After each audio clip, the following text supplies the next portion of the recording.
Hello and welcome everyone, Lionheart here, and today I'm reviewing this, the MSI all-in-one PC, specifically the Gaming 24GE 2QE IPS all-in-one gaming PC from MSI. Now that is quite a mouthful, so if you don't mind, I'm probably just going to refer to this as the all-in-one PC from MSI for the rest of this review.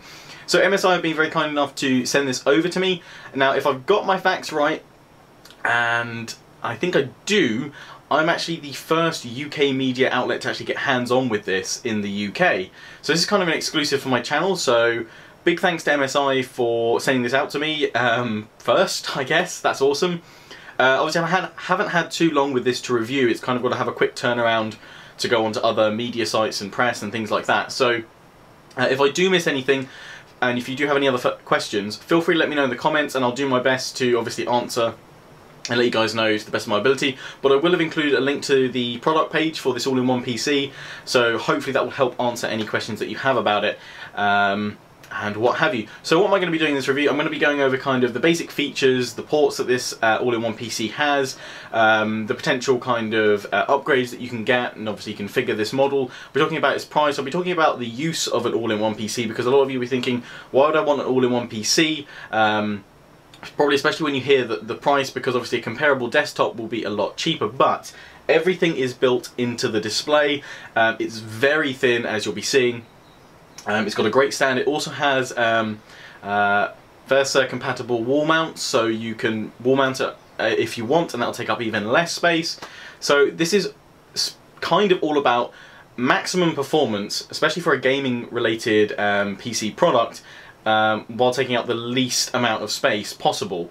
And often there's normally a compromise somewhere in there, and I'm going to be obviously looking in my review for whether MSI have, you know, a big compromise for this product, whether something underperforms somewhere, or whether all round it's actually hitting the mark. So obviously I'll wrap that up in the conclusion. I'll also be benchmarking this PC, and some of you will be thinking, right, what sort of benchmarks are you going to be running, you know, all these technical ones. For me, if you've come to my channel before and looked at some of the reviews, I kind of have I don't really look at the big kind of technical benchmarks, because that's not kind of what I'm about. I'm an average gamer, I love my PC titles, and so for me the best benchmarks that I can provide to you guys are showing you a collection of games, some of the most kind of recent ones that I've got, across a wide range of different kind of titles, and just seeing how they perform on this. And that to me is the best kind of benchmarking I can do. When I'm looking for a new product, a new PC, often the first thing I go is, well, for me anyway, is can it run Total War? So I'll be looking at the specs, seeing how well it will run. So the games I'm actually going to benchmark will be Batman Arkham Origins, Tomb Raider, Battlefield Hardline, and then of course I'd be wrong of me not to do any Total War benchmarks, so I'll be benchmarking both Total War Rome 2 and Total War Attila. I should note, in the Battlefield Hardline one, it's just some random footage of me running around in the maps, because there's no actual specific benchmark in that game, and it's also watching me fail horribly at Hardline as well. So before we get stuck in and taking a look at all the features that this all-in-one PC from MSI has, I first of all want to go through the specifications of this gaming machine and have a look at the various connectivity ports on both the left-hand side and on the back rear panel. That has all your basic connectivity options and a few more. But anyway, the specifications of this machine, as I'm sure you want to hear, that'll often get you guys gauging the performance in your heads already before we even get to the benchmarks. So for the Gaming 24GE 2QE IPS model, it comes primarily, probably the first thing you're looking at and going to be interested in is obviously the display. It's a 23.6-inch LED backlit display with a 1920 by 1080 resolution using IPS technology. Now, if you have a look at their product page, which is linked in the description, you will see that they're teasing the option actually with Total War Attila, which looks lovely. Lovely bit of promo there. But it's teasing the option for 4K. So it looks like you'll be able to, once it's on sale, customize this gaming PC even further and potentially upgrade the display to a 4K resolution, or there'll be a 4K model available as well. And that's going to make games look even more awesome. But can the rest of the specification cope with that, and can it cope with the 1080 native resolution that's shown in this sample that's been sent to me to take a look at? Well, it has an i7-4720HQ processor, which comes at a stock clock speed of 2.6 GHz, turboing to 3.6 GHz, which is pretty darn decent. And that'll help you chew through most games, most video editing, things like that. I've actually tried video editing on this as well, handled perfectly well with Adobe Premiere. Because it's coupled up with an NVIDIA GeForce GTX 960M 2GB graphics chip, which handles most games pretty well, and you'll see that in the benchmarks anyway. I got a gaming laptop with an NVIDIA 970M in there, and I was actually kind of surprised at how well the 960 keeps up with, you know, reasonably similar benchmarks. Obviously it's not the same as the 970, but the 960 still does a really nice job here, and I can see why they've paired it up with that i7. It comes with 16 gig of DDR3 RAM at 1600 MHz, and two 128 gigabyte SSDs set up in a RAID format, along with a 1 terabyte 7200 RPM hard drive. So you've got those two SSDs working together really fast. It has insanely fast boot times because of that, with Windows 8.1 installed. But with that 1 terabyte hard drive, that's where you can store most of your games, your music. You've got plenty of space there, as well as a reasonable amount of SSD space as well if you want to put 1 or 2 games such as Battlefield, which often load faster with an SSD. It's obviously got wireless and Bluetooth in there, and Killer E2200 gaming networking. Now, it's also got two 5-watt speakers located at the bottom of the display on the left and right hand sides, and I'll be talking about them a little bit more, but notably it comes with the Nahimic Audio Enhancer, which is some software and driver built programming into the MSI Gaming all-in-one PC, which helps to enhance the audio further, not just for the output audio, but also your microphone, which is quite useful. And that also pairs up with XSplit's Gamecaster, which comes bundled with this gaming PC. So they've even given you the option to both record locally and stream with this PC. So they really are committed to showing that it's a strong, high-performance gaming PC and not, you know, a lower spec machine. It's also got a DVD multi-drive, and I believe that can also be potentially upgraded to a Blu-ray drive as well. That would work lovely with that 4K resolution upgrade if that's what you wanted to go to. However, talking about those ports, well, on the left-hand side you obviously have the power buttons and various display options for configuring the display, contrast and brightness settings and things like that. Pretty standard for any monitor. Now underneath that you have two USB ports. The top one is a supercharger port, which will charge your USB connected devices a lot faster than a regular USB port. That's USB 3.0 followed by another USB 3.0 port there. It's also got a card reader on that side as well, so you can, you know, offload your pictures, any camera equipment. I'll be editing this video by putting the SD card in there anyway myself. Then on the back you have headphone and microphone jacks, pretty standard. Obviously you could also use that to plug in external speakers. You have a USB 2.0 port, and then you have two more USB 3.0 ports along the bottom, so plenty of USB ports there to connect keyboard, mouse. Obviously you could always get an extra USB hub if you wanted more. Now importantly, you have an HDMI out and an HDMI in, because this PC all-in-one can also be used just as a display, just as a monitor, and because it has that HDMI in, it means you can connect up your PS4 to watch Blu-rays on if you didn't want to get a Blu-ray drive in here, or if you've already got the console you can play games on the display.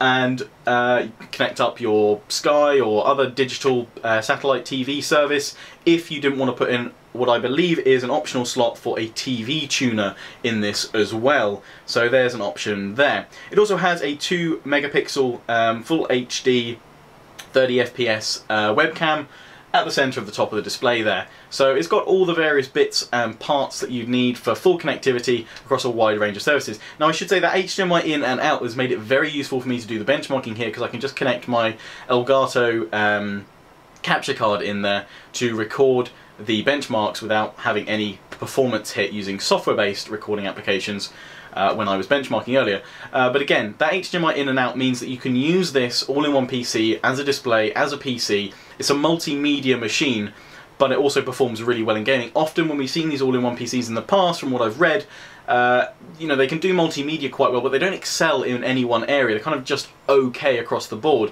This excels at multimedia and at gaming and at video editing, and that's where MSI have really put a lot of resources, which is why it's got pretty high specification parts in it. Now, before we move on to those all-important gaming benchmarks to see how this thing handles gaming, let's have a look at the audio. So as I mentioned when we were looking at the specifications, it has two 5-watt speakers located at the bottom left and right of the display panel, along with being equipped with the Nahimic Audio Enhancer software that MSI have partnered up with to use in this all-in-one gaming PC. Now, as I've been mentioning so far, this has been going kind of from strength to strength. Great display, great specifications. Hopefully we'll see great results in those benchmarks. Where's it going to falter? Where's it going to fall down? Now, for me, it falls down with its speakers, unfortunately. Now, the Nahimic Audio Enhancer does go a fair way to boost the sound, and it kind of, to me, makes a lot of sense that they've included that, because I would have thought that MSI thought that the speakers were a bit underpowered. They were letting it down, so they gave users the option to boost them further with the Audio Enhancer, which gives you a wider range of options. You can see on the screen now. It has bass boost, virtual surround options, frequency leveler, volume boost, and voice clarity. Now, some of those options may seem quite familiar from basic Windows audio enhancements that you can apply to your speakers or to your sound chip or sound card. They're probably a little bit better than your standard Windows-based audio enhancements. They're not necessarily the best ones out there, but MSI are offering you the option to improve the bass audio that's supplied with the all-in-one PC. Now I'm just going to play a little bit of music from my video that's on my channel page. It's featured on my video page. It's called Heart of the Pride. It's a Total War machinima. Now, first of all, I'm going to do it with the Nahimic Audio Enhancer turned off. The software, I should say, is actually really well presented. It has a very clear layout, very simple options. It's not confusing, not difficult to use. To be honest, you'll probably set it up one time and just leave it on. I don't see why you'd ever want to turn it off, just because, well, you're here.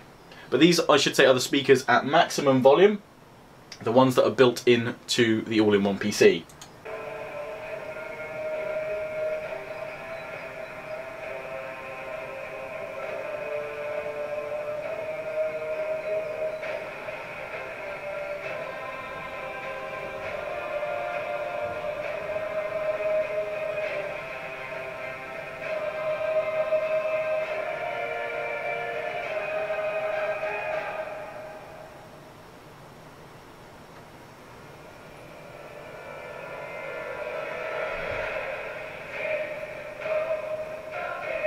So, just going to pause that there. As you may not have even been able to hear there, may not have picked up that well on the microphone of my camera, but they're really underpowered, and that's at maximum volume. You can't enjoy a movie like that.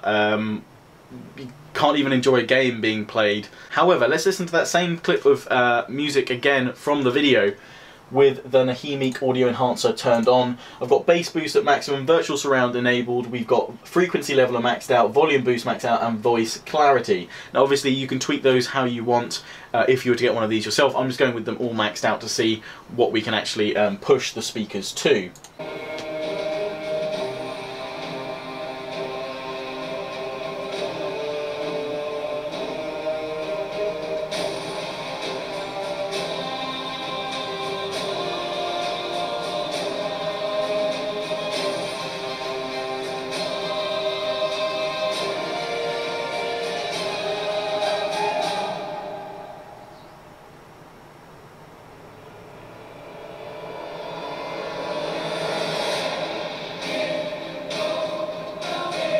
So that was that same bit of the video again, but with the Nahimic Audio Enhancer enabled. So obviously it sounded a bit fuller, kind of better bass to it, but it just didn't sound that loud. It could, honestly, you could do with that volume booster going up to 200, 300%, to be honest. I just feel that the 5-watt speakers just aren't capable of really putting out that loud sound, which is a shame. So unfortunately, the bass, the default setting of the speakers on the MSI all-in-one aren't that impressive at all, and actually they're quite bad, which is a shame. Thankfully, MSI have seen fit to provide it with the Nahimic Audio Enhancer, which does really well. It actually helps it out a lot, and I think it may well be its saving grace. to be honest, with the sound there. Otherwise, it would have been quite awful and a major letdown. With the audio enhancer, it's okay. So my recommendation there would be either plug in some external speakers and you'll be fine, use some Bluetooth speakers if you want, because obviously it's got that compatibility, or plug in your headset and you won't have a problem at all. Now, noise-wise, I probably should mention that, and I'll talk about temperatures. In fact, I'll show a screenshot or a bit of video from a temperature monitoring software at the end of the benchmarks. But noise-wise, in all the benchmarks I did, yes, certainly the fans did crank up and I could hear them, but actually, even with the kind of subpar volume output of the all-in-one PC, even with the Nahimic audio enhancer enabled, I really didn't notice them too much when I was gaming. It didn't break the immersion for me. I was able to enjoy the game, and when I put a headset on or plugged in external speakers, not a problem at all. I would say fan noise is pretty reasonable, pretty normal for something that's all-in-one, all built in. Same as kind of most reasonable gaming laptops or something like that. Probably a little bit louder than obviously my desktop PC, but that's got lots of fan control and water cooling and things like that. But for all-in-one PC, where you are going to have to expect some noise, there's got to be some kind of cooling in there, and it is going to need some hefty cooling sometimes, it's not too bad. It's okay. I wouldn't say it's the best, but I don't know if, honestly, we've got the technology yet to cool something with this kind of small form factor efficiently without a lot of noise. But I think more or less that isn't a problem of the fans being noisy, it's a problem with the speakers not being loud enough. Anyway, that's kind of my only major negative with this all-in-one PC so far. So it's kind of make or break time now for it. Let's see how it handles the benchmarks. We're going to be looking at Batman Arkham Origins, Battlefield Hardline, Tomb Raider, Total War Rome 2 and Total War Attila's benchmark. Then we're going to come back, we'll take a brief look at those temperatures, and then we're going to wrap this review up and give it a score. So here we are on Batman Arkham Origins, just getting it ready to benchmark, showing the settings that I'm using. Pretty much everything set to max or as near max as possible.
So that was the benchmark for Batman Arkham Origins. That's with pretty much everything maxed out, or, you know, within reason. Obviously not anti-aliasing completely pushed to maximum there, but still a pretty reasonable result. Obviously if you lowered down one or two things, you'd be able to run it super smooth. Battlefield Hardline time. So now taking a look at Battlefield Hardline, I'm just using the automatic settings to start with. I will then crank things up to Ultra later on, but the first few clips will be with the automatic preset here, just testing using the kind of built-in system performance test to see what average FPS it thinks I'll give. I don't actually trust the FPS counter in this game. It seems very sporadic, but at some point it must kind of hit on something that's right or correct. But anyway, I'll leave you with a few clips here of Battlefield Hardline, also me playing like an absolute noob, so apologies, this is not a skillful playthrough.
So now we're taking a look at Battlefield Hardline with Ultra settings. I've just cranked it up to the Ultra preset. Now I know obviously to get kind of a better FPS experience, you will want to tweak these settings down a little bit. But I thought, good comparison to show from Auto all the way up to Ultra.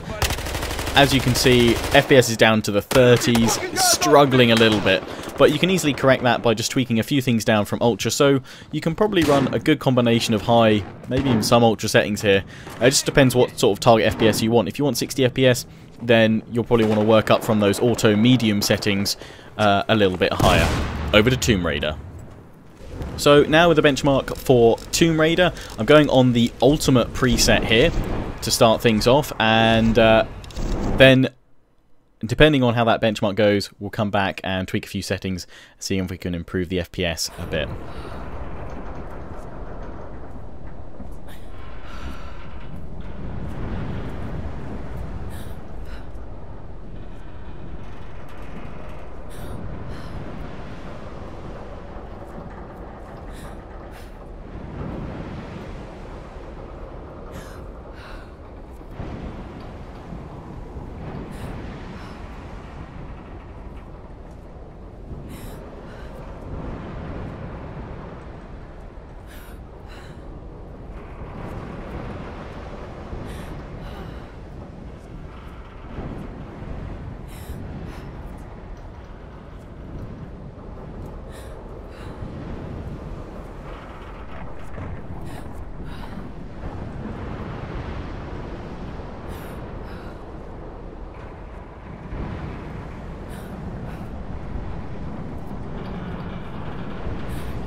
So we got an average FPS of over 30 there, which isn't too bad.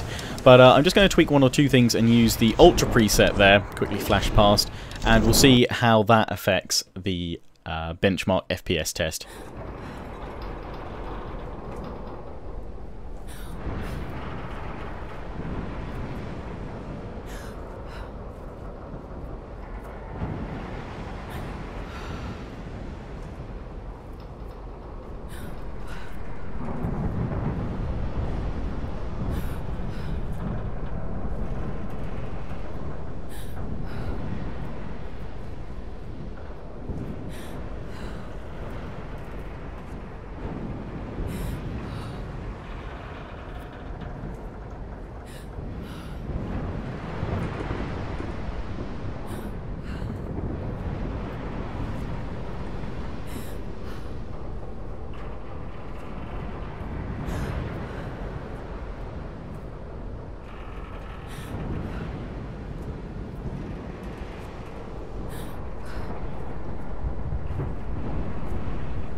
So that's the Ultra benchmark test, but actually all that change is actually turning off the Trez FX effect for Lara's hair. So by just taking that off, we instantly get a 20 FPS boost to our average FPS.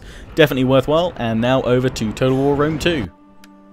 So with Rome 2, I'm using the very high preset, which is the one that was automatically detected. So we'll see how that runs. Varus. Oh! Quintilus Varus, give me back my legions!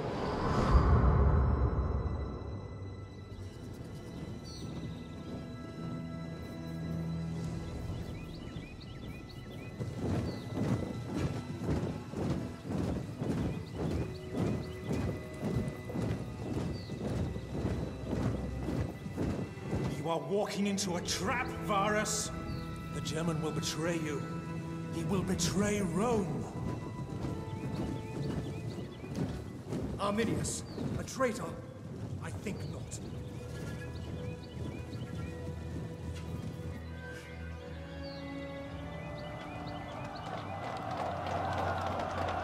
Rome may have raised me, trained me, but my loyalty is to my people!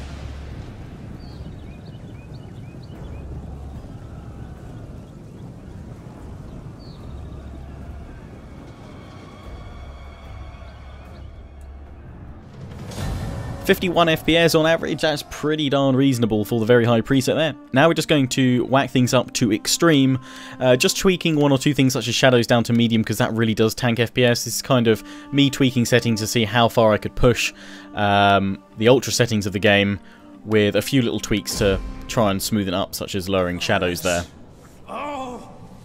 Quintilus Varus, give me back my legions!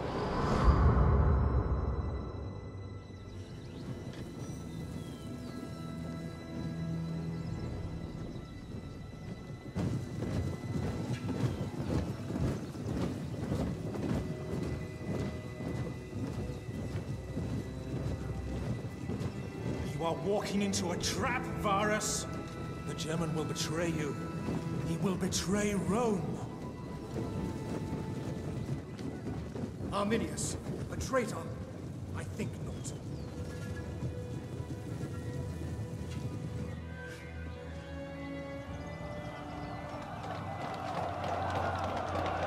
Rome may have raised me, trained me, but my loyalty is to my people!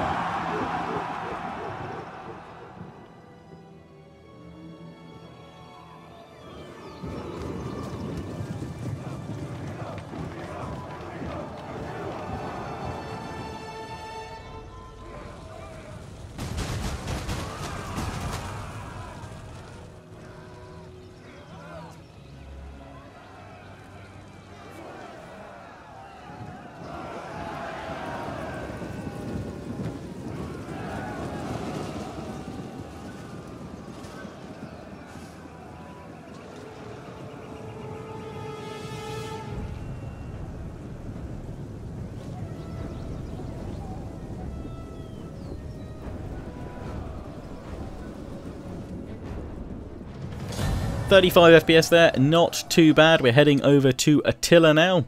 That was the extreme settings on Rome 2.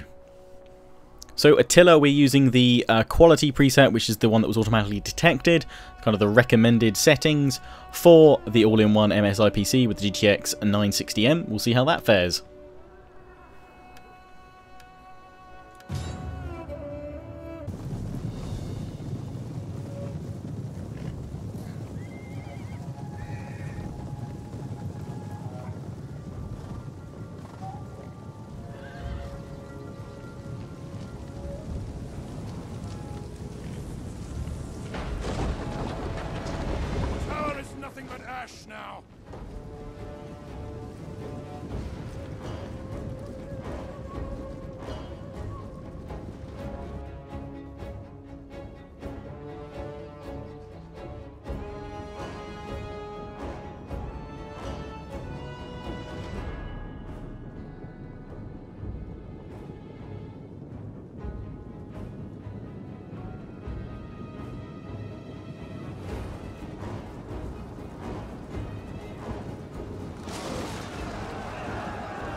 31 FPS, just about doable. Happy with that result.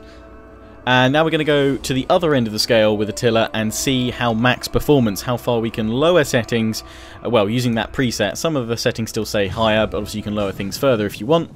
But this is seeing how well the game will perform at maximum performance settings.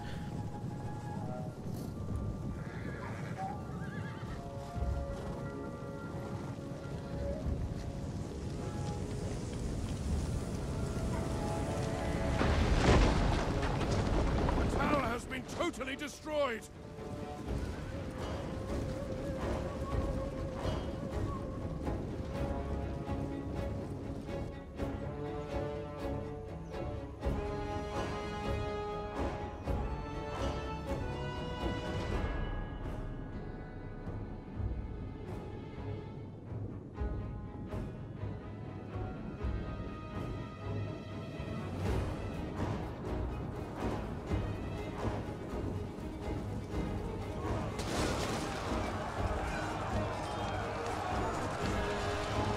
So 66.8 FPS, that is incredibly high, running the game nice and smooth, but obviously at a lot of cost to the graphic quality.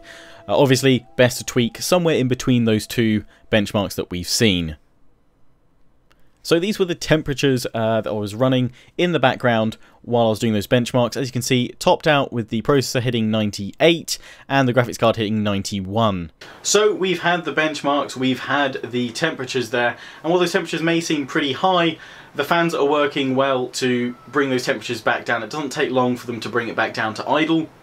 Less than a minute easily to bring those temperatures back down to a comfortable level. But obviously when something is this packed and tightly formed together, you are going to get higher temperatures than you would expect in a desktop, and obviously these parts are made to take higher temperature thresholds, so that shouldn't be of too much worry to you guys. It's going to be able to take those temperatures, it's going to be able to work with them, and as long as the cooling is up to the job, which the fans are, it'll bring them back down to reasonable levels pretty soon. So playing some of my Total War footage on there just in the background, again highlighting what I feel is a really nice display. Time to wrap up, give a conclusion, give a score, and any kind of afterthoughts that I have on this. Well, first of all, when I was sent this, I wasn't really sure what to make of it because I haven't really dealt with all-in-one PCs before. I wasn't really sure whether I'd actually get the point of an all-in-one PC, but actually now, if I didn't have to give this back, MSI, please don't make me give it back. Unfortunately I do, other people need to review it, but I would personally, if I was able to keep this, use this as kind of a dedicated streaming or kind of even recording PC, because the parts are actually, the specification's really solid, it's really strong. Okay, you're paying a fair bit for that price point to get these specifications and get it all in one, but with that you're not getting any kind of tower with it. It's all a really nice thin form factor, it's all well contained. It's obviously got an option to be wall mounted, which would take up even less space, which would be great. So if you're in a kind of a tight, small spaced office and you need another PC, or you need a PC, this is certainly an option to look at, and I appreciate that far more by being able to get hands-on with this now than I did just looking at its kind of data sheet beforehand. But yeah, this would be great as a streaming PC. It means I don't have another tower anywhere else, or even just the main PC. There's no kind of hassle with it. Now I'm not saying that, I mentioned earlier that this would be great for taking to a LAN event with, say, friends or whatever. And I'm not saying I do that regularly, but just for the few times a year when I do go to friends and we do all take our PCs around, this would be far easier to turn up with than a huge hulking tower. So if you don't want all of that with it, if you want something kind of compact but still delivers a really, well-performing PC, high performance for gaming, certainly something to consider. As well as the fact that multimedia-wise display, this is fantastic. 178-degree wide-angle viewing angle. That is fantastic. Really well put together display there, and coupled up with decent spec as well. As I said, the only thing that lets it down are those speakers, which is a shame, but just plug it into, you probably, if you're going to use it, say, as a multimedia machine, you've probably got better speakers that you want to plug it into anyway, so that shouldn't really hold you back. There's plenty of, obviously, audio options to plug in there. So yeah, I wouldn't let that be too much of a negative, but obviously worth noting. But to MSI's credit, they did throw in the Nahimic Audio Enhancer to try and boost your sound, and obviously that Nahimic Audio Enhancer does work to improve the vocal clarity of your microphone. You can see on the second tab there, it has microphone options to try and improve the quality, which again, kind of with the base options that you had, the basic options rather that you had with the volume output, they're better than Windows default basic options.